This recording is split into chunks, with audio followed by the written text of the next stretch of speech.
Hello there. In your markets news, stocks in mainland China reversed earlier gains and are lower as gains in banks and miners were outpaced by rising investor concerns. This was over the fiscal health of the world's largest economy, the US, which has dragged Hong Kong and its regional peers lower.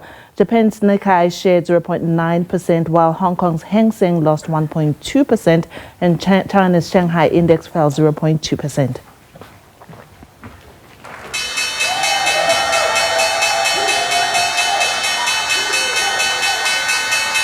U.S. stocks ended lower on Wednesday as 20-year bond auctions saw weak demand and U.S. Treasury yields surged. And at the same time, investors kept a close eye on developments in Washington, where the debate continues over U.S. President Donald Trump's tax and spending bill. The Dow Jones Industrial Average dropped 1.91% to 41,860.44 cents. The S&P fell down 1.61%, to close at 5,844.61 cents, and the Nasdaq Composite lost 1.41%.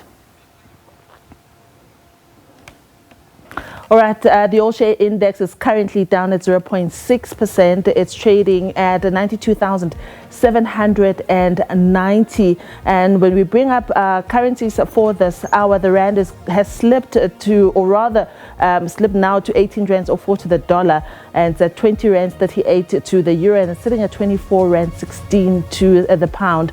And a quick look at commodities for this hour. Gold is trading at $3,303 an ounce, while platinum is sitting at $1,071 an ounce. The price of Brent crude oil is down, as well as those two commodities. It is now sitting at $63.92 for a Brent of Brent crude oil.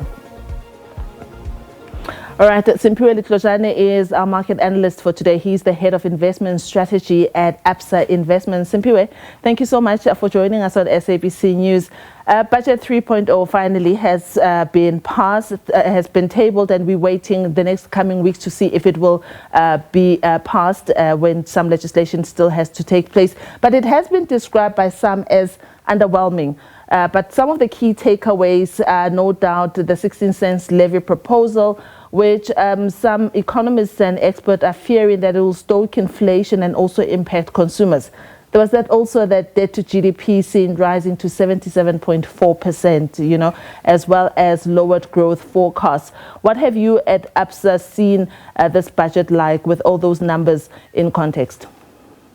Yeah, I think on the balance of things, of course, given quite a difficult balancing act for government, where they do find themselves having to spend a bit more to try and address quite a lot of key issues around making sure that we can, boost infrastructure and get a bit of growth, some socio-economic important aspects as well. All of that taking into account, I think it was a fairly decent budget. Of course, some concessions had to be made in terms of reversing the tax, and then government having to then see how else to essentially plug that gap. And I think the eventual outcome was that there was a little bit of tapering back on some of the proposed increases in expenditure that they initially had in mind.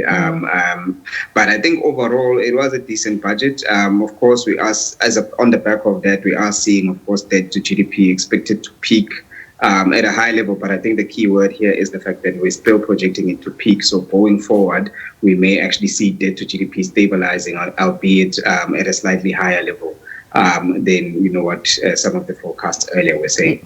Around this time, we were looking at the rand, and it was trading at around 17 rands 90, and it has since firmed up back to 18 rands. And some analysts have attributed that to the strength of the dollar.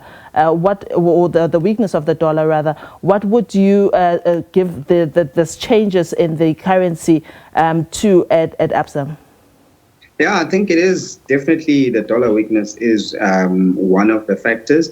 And I think what we also have to contextualize is that we are coming from a period where just about a month ago, we had quite a lot of volatility in markets, quite a lot of negative risk off sentiments, as we were seeing a flaring up of trade tensions, particularly between the US and China. All of those trade tensions have eased quite a bit. I mean, the US's stance against the rest of the world has eased.